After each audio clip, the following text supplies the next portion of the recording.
ഖേദം സമ്മർദ്ദത്തിലോ എന്നാണ് ചോദ്യം. ഖേദം സമ്മർദ്ദത്തിൽ തന്നെയാണ്. യഥാർത്ഥത്തിൽ മോഹൻലാൽ ആരോടാണ് മാപ്പ് പറഞ്ഞതെന്നുള്ളതാണ്. ആരോടാണ് മാപ്പ് പറയുന്നത്? കാരണം മോഹൻലാലിന് ഈ സിനിമ വിവാദം ഉണ്ടായ ഘട്ടത്തിൽ മോഹൻലാൽ എന്നല്ല ഈ ടീമിന് മുഴുവൻ വലിയ പിന്തുണ, വലിയ ജനപിന്തുണ ലഭിക്കുന്നു. അത് സമൂഹ മാധ്യമത്തിലായാലും അതിലപ്പുറം രാഷ്ട്രീയ പാർട്ടികളായാലും, ഇപ്പോൾ കോൺഗ്രസ് ആയാലും കമ്മ്യൂണിസ്റ്റ് പാർട്ടി ആയാലും വിവിധ രാഷ്ട്രീയ നേതാക്കളുടെ പ്രതികരണമൊക്കെ ഈ സിനിമയ്ക്ക് പിന്തുണ നൽകുന്ന, ആവിഷ്കാര സ്വാതന്ത്ര്യത്തെ ഉയർത്തി കാണിച്ചുകൊണ്ടുള്ള പ്രതികരണങ്ങൾ തന്നെയാണ് മുഴുവൻ രാഷ്ട്രീയ നേതൃത്വം BJP-യും RSS-ഉം ഒഴിച്ച് നടത്തിയിട്ടുള്ളത്. BJP ആയാലും ആദ്യഘട്ടത്തിൽ സിനിമ കാണുമെന്ന് തന്നെയാണ് പ്രധാനപ്പെട്ട നേതാക്കൾ പറഞ്ഞിരുന്നത്. ഇന്നേക്കാണ് സിനിമ കാണുന്നില്ല എന്ന തീരുമാനത്തിലേക്ക് എത്തുകയും ചെയ്തിരിക്കുന്നത്. അപ്പോൾ അങ്ങനെ വലിയൊരു പിന്തുണ ലഭിക്കുകയും കോടിക്കണക്കിന് ആരാധകരുള്ള മോഹൻലാലിന് ഭൂരിപക്ഷം വരുന്ന ആളുകൾ പിന്തുണ നൽകുമ്പോൾ ഒരു ചെറിയ വിഭാഗം മോഹൻലാലിനെ വിമർശിച്ചുകൊണ്ട് രംഗത്ത് വന്നപ്പോൾ അവരോടാണ് ഖേദപ്രകടനം നടത്തുന്നത്. മാത്രമല്ല, ഈ സിനിമയിൽ അദ്ദേഹത്തിൻ്റെ പോസ്റ്റിൽ പറയുന്നത്, ആ വാചകങ്ങൾ കൃത്യമായി എടുത്തു പറയുകയാണ്. അദ്ദേഹം പറയുന്നത്, സിനിമയെ ഏതെങ്കിലും ഒരു മതവിഭാഗത്തെ വിഷമിപ്പിക്കുന്നു, രാഷ്ട്രീയ പ്രസ്ഥാനത്തോടോ ആശയത്തോടോ മതവിഭാഗത്തോടോ വിദ്വേഷം പുലർത്തുന്നില്ല എന്ന് ഉറപ്പുവരുത്തേണ്ടത് എൻ്റെ കടമയാണ് എന്നാണ് പറയുന്നതാണ്. അതുകൊണ്ട് തന്നെ എൻ്റെ പ്രിയപ്പെട്ടവർക്കുണ്ടായ മനോവിഷമത്തിൽ എനിക്കും എമ്പുരാൻ ടീമിനും ആത്മാർത്ഥമായ ഖേദമുണ്ട് എന്ന്. അങ്ങനെ ഒരു മതവിഭാഗത്തോട് വിദ്വേഷം പുലർത്തുന്ന ഒരു സിനിമയാണതെന്ന് എനിക്ക് തോന്നിയിട്ടില്ല ആ സിനിമ കണ്ടപ്പോൾ. അങ്ങനെ ഒരു ഭാഗം അതിലില്ല എന്നാണ് ഞാൻ മനസ്സിലാക്കുന്നത്. ഒരു സംഭവ കഥയുമായി സാമ്യമുള്ള കാര്യങ്ങൾ ആ സിനിമയിലുണ്ട്. ഒരുപക്ഷെ അതിലെ വില്ലൻ്റെ പേര് ബജ്രംഗി എന്നതായിരിക്കാം ഒരുപക്ഷെ ഇതിനെ എതിർക്കുന്നവരെ ഏറ്റവും കൂടുതൽ എന്താ പറയുക ബുദ്ധിമുട്ടുണ്ടാക്കിയിരിക്കുന്നത്, അല്ലെങ്കിൽ വലിയ രീതിയിൽ ഈ വിമർശനങ്ങൾ ഉയർത്താൻ പ്രേരിപ്പിച്ചിരിക്കുന്നത് വേണം കരുതാൻ. അതിലെ വില്ലൻ്റെ പേര് ബജ്രംഗി എന്നാണ്. ബജ്രംഗി എന്നൊരു കഥാപാത്രം യഥാർത്ഥത്തിൽ ഈ ഗുജറാത്ത് കലാപവുമായി ബന്ധപ്പെട്ടുണ്ട് താനും. കൂട്ടക്കൊലകളുമായി ബന്ധപ്പെട്ട് അയാൾ തന്നെ തുറന്നു പറച്ചിൽ നടത്തിയിട്ടുള്ളത് നമ്മുടെ ചരിത്രത്തിൽ കണ്ടിട്ടുള്ള കാര്യമാണ്. അപ്പോൾ ഒരുപക്ഷെ അതായിരിക്കാം ഈ തരത്തിലുള്ള വിദ്വേഷം ഈ രൂപത്തിൽ ഉയർത്താൻ കാരണം. ഇതിലേറ്റവും ഭയപ്പെടുത്തേണ്ട, ആശങ്കപ്പെടേണ്ട കാര്യം, ഒരു സിനിമ അതിൻ്റെ സെൻസറിങ് ഒക്കെ കഴിഞ്ഞ് തിയേറ്ററിൽ എത്തിക്കഴിഞ്ഞ ശേഷം ആൾക്കൂട്ടത്തിന് ഇട്ടുകൊടുക്കുകയാണ്, ആൾക്കൂട്ടത്തിൻ്റെ സെൻസറിങ്ങിലേക്ക് ഇട്ടുകൊടുക്കുകയാണ്. അപ്പോൾ അങ്ങനെ ഞങ്ങളല്ല പറയുന്നത്, ഞങ്ങൾ പറഞ്ഞില്ലല്ലോ, ഞങ്ങളത് റീസെൻസർ ചെയ്യുമെന്ന് പറഞ്ഞിട്ടില്ലല്ലോ, ഞങ്ങൾ എഡിറ്റ് ചെയ്യാൻ പറഞ്ഞിട്ടില്ലല്ലോ. ഇതാണ് BJP നേതാക്കൾ ഇപ്പോൾ പരസ്യമായി പറഞ്ഞുകൊണ്ടിരിക്കുന്നത്. അങ്ങനെ ഞങ്ങൾ പറഞ്ഞിട്ടില്ല എന്ന് പറയുകയും അങ്ങനെ ചെയ്യാൻ നിർബന്ധിതമാക്കുകയും ചെയ്യുന്ന ഒരു സാഹചര്യം സൃഷ്ടിക്കുക, അതൊരു തുടർച്ചയുണ്ടാകുമോ എന്നുള്ളൊരു ആശങ്ക എനിക്കുണ്ട്. ഇതിപ്പോൾ ഈ സിനിമ ഒരു സൂചനയാണ്. കാരണം രാഷ്ട്രീയം പറഞ്ഞുകൂടാ, ചരിത്രം പറഞ്ഞുകൂടാ, സത്യം പറഞ്ഞുകൂടാ. അങ്ങനെ വന്നാൽ ഇതായിരിക്കും ഫലം. ഇത് കോടിക്കണക്കിന് ആരാധകരുള്ള നമ്പർ 1 താരം തന്നെ ഈ ഖേദപ്രകടനവുമായി വരുമ്പോൾ അത് നൽകുന്ന സന്ദേശം ചെറുതല്ല എന്നുള്ളതാണ്, ആശങ്കപ്പെടുന്ന സന്ദേശമാണ്. ഇത് എല്ലാ തരത്തിലും സമ്മർദ്ദത്തിൽ തന്നെയാണ്. ആ സിനിമയിലൊരു രംഗമുണ്ട്. മഞ്ജു വാര്യർ രാഷ്ട്രീയത്തിലേക്ക് ഇറങ്ങുന്ന സമയത്ത് അവർ പ്രസംഗിക്കാൻ നിൽക്കുമ്പോൾ അവരെ അറസ്റ്റ് ചെയ്യാൻ കേന്ദ്ര ഏജൻസി വരികയാണ്. അപ്പോൾ മണി ലോണ്ടറിങ് കേസുണ്ട്, നിങ്ങൾക്കെതിരെ 3-4 കേസുണ്ട് എന്ന് പറഞ്ഞു. ഞാൻ ഈ സിനിമ കാണാത്തവർക്ക് ബുദ്ധിമുട്ടുണ്ടാക്കണം, ഞാൻ ആ ഒരു രംഗം മാത്രം പറയുന്നു. അറസ്റ്റ് ചെയ്യാൻ വരികയാണ്. അപ്പോൾ അവരെ ആ രാഷ്ട്രീയത്തിൽ നിന്നും അവരെ ഒഴിവാക്കുക, രാഷ്ട്രീയ പ്രവർത്തനം അവർ നടത്തരുത് എന്ന ഉദ്ദേശത്തോടു കൂടിയാണ് ആ അറസ്റ്റിലേക്ക് പോകുന്നത്. അതേപോലെ ഈ സിനിമാ പ്രവർത്തകരെയും ഈ സിനിമയുമായി ബന്ധപ്പെട്ട് അവർക്ക് മുന്നോട്ട് പോകാത്ത സാഹചര്യം സൃഷ്ടിക്കുമെന്നും, അല്ലെങ്കിൽ ഇവരുടെ ഈ വലിയ ബിസിനസ്സുമായി മുന്നോട്ട് പോകാൻ പറ്റാത്ത സാഹചര്യം സൃഷ്ടിക്കുമെന്നുള്ള ഒരു ഭീഷണി ഉണ്ടായിട്ടുണ്ട് എന്ന് തന്നെയാണ് ഞാൻ കരുതുന്നത്. ആ ഭീഷണി കേരളത്തിലെ സാധാരണ ഈ സംഘപരിവാറിന് വിശ്വസിക്കുന്ന പ്രവർത്തകരുടെ ഫേസ്ബുക്ക് പോസ്റ്റിലുള്ള ഭീഷണിയല്ല, അതിലപ്പുറം അങ്ങ് കേന്ദ്രത്തിൽ നിന്ന് തന്നെ വന്നിരിക്കുന്ന ഭീഷണിയാണെന്നാണ് ഞാൻ മനസ്സിലാക്കുന്നത്.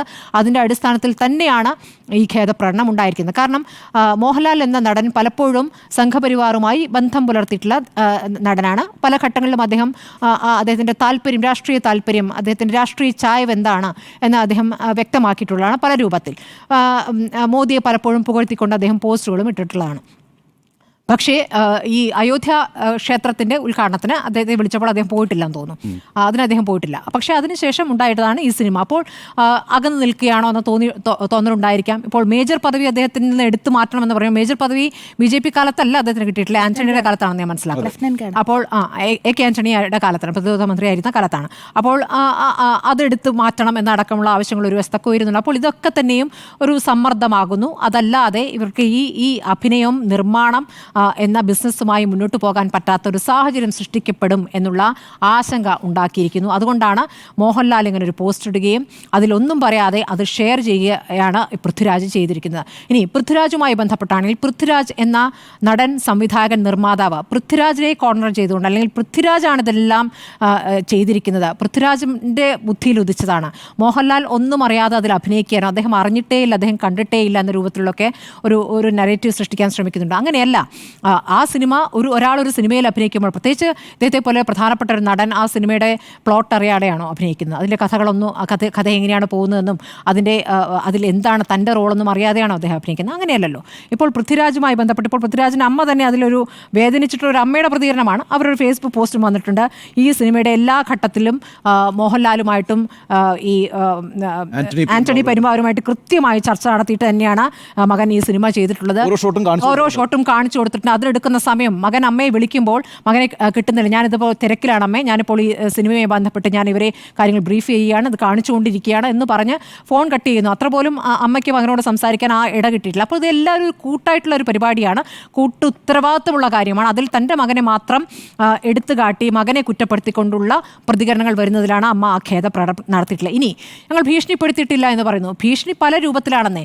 ഇപ്പോൾ IS ബന്ധം പറയുകയാണ്. അദ്ദേഹം ഒരു സിനിമാഭിനയത്തിന് വിദേശത്തായിരുന്ന സമയത്ത് അവിടെ വെച്ച് IS-മായി ബന്ധമുണ്ടായിരിക്കാം എന്നാണ്. ജോർദാനിൽ അവിടെ വെച്ച് IS-മായി ബന്ധപ്പെട്ടിട്ടുണ്ടാകാം, അവരുടെ നിലപാടുമായി അതിൽ സ്വാധീനപ്പെട്ടിട്ടുണ്ടാകാം, അത് അന്വേഷിക്കേണ്ടതാണ് എന്ന് പറയുകയാണ്. അപ്പോൾ ആ അന്വേഷിക്കേണ്ടതാണ് എന്ന് പറയുന്ന ആ വാചകങ്ങളിൽ തന്നെ ഭീഷണിയുണ്ട്. ഏതൊക്കെ തരത്തിലുള്ള സമ്മർദ്ദമാണ് ഉണ്ടാക്കുക? ഇതൊക്കെ നമ്മൾ കാണാത്ത രൂപത്തിൽ നമ്മൾ കണ്ടിട്ടുള്ളതാണ്, രാഷ്ട്രീയത്തിൽ നമ്മൾ കാണുന്നതാണ്. എങ്ങനെയൊക്കെയാണ് സമ്മർദ്ദം വരുന്നത്, എതിരഭിപ്രായമുള്ള രാഷ്ട്രീയ നേതാക്കളെ എങ്ങനെയൊക്കെ വേട്ടയാടുന്നു, അവരെ എങ്ങനെയാണ് ജയിലിലടയ്ക്കുന്നത്, അതൊക്കെ നമ്മൾ കണ്ടിട്ടുള്ളതാണ്. ഇതാണ് വർത്തമാനകാല യാഥാർത്ഥ്യം. ഞാൻ ഇന്നലെ ഈ ചർച്ച അവസാനിപ്പിക്കുമ്പോൾ ഞാൻ പറഞ്ഞ ടീം പൃഥ്വിരാജിനെ അഭിനന്ദിക്കുന്നു എന്നുള്ളതാണ്. കാരണം ഈ കാലത്ത് ഇങ്ങനെ ഒരു സിനിമ എടുക്കാൻ, ഈ 2025 ഇങ്ങനെ ഒരു സിനിമ ചെയ്യാൻ കാണിച്ച ധൈര്യത്തിന് ഞാൻ അവരെ അഭിനന്ദിക്കുന്നു എന്ന് പറയുന്നു. ഇന്നിപ്പോൾ മോഹൻലാലിൻ്റെ മാപ്പിലും ഞാൻ മോഹൻലാലിൻ്റെ ഒരു സിനിമയിലെ കാലാപ്പാനിലെ രംഗമെടുത്ത് അദ്ദേഹം ഷൂ നക്കുന്നു, മാപ്പ് പറഞ്ഞുകൊണ്ട് ഷൂ നക്കുന്നു എന്നൊരു ചിത്രം എടുത്തുകൊണ്ട് മോഹൻലാലിനെ അപമാനിക്കുന്ന പോസ്റ്ററുകൾ ചിലരിടുന്നുണ്ട്. ഞാൻ അതിനും തയ്യാറല്ല. ഞാൻ മോഹൻലാലിൻ്റെ ഖേദപ്രകടനത്തെ അദ്ദേഹത്തിൻ്റെ ഗതികേടിൽ നിന്നുള്ള ഖേദപ്രകടനമായിട്ടാണ് ഞാൻ കാണുന്നത്. അവരെ സംബന്ധിച്ച സമ്മർദ്ദം ഇപ്പോൾ നമ്മളെ മേലും സമ്മർദ്ദം ഒരുപാട് വേറെ രൂപത്തിലൊക്കെ വന്നു കഴിഞ്ഞാൽ നമുക്ക് പ്രവർത്തിക്കാൻ പറ്റാതാകുന്ന തരത്തിലുള്ള സമ്മർദ്ദത്തിലേക്കൊക്കെ കാലം വന്നുകൊണ്ടിരിക്കുകയാണ്. അപ്പോൾ അത് നിർബന്ധിതമായ സാഹചര്യമാണെന്ന് വളരെ വ്യക്തമാണ്. അതിൻ്റെ ഭാഗമായിട്ടുണ്ടായ ഖേദപ്രകടനം എന്നതിനപ്പുറം ഇതിനൊരു തുടർച്ചയുണ്ടാകുമെന്നും ഇനി ഈ തരത്തിൽ രാഷ്ട്രീയം സംവദിക്കുന്ന സിനിമകൾ ചെയ്യാൻ ധൈര്യപ്പെടുമോ എന്നുമുള്ള ആശങ്കയാണ് എനിക്ക് ഈ ഘട്ടത്തിൽ തോന്നുന്നത്. ഈ ഖേദപ്രകടനം സമ്മർദ്ദത്തിൽ തന്നെയാണ് എന്ന കാര്യത്തിൽ എനിക്ക് തർക്കമില്ല.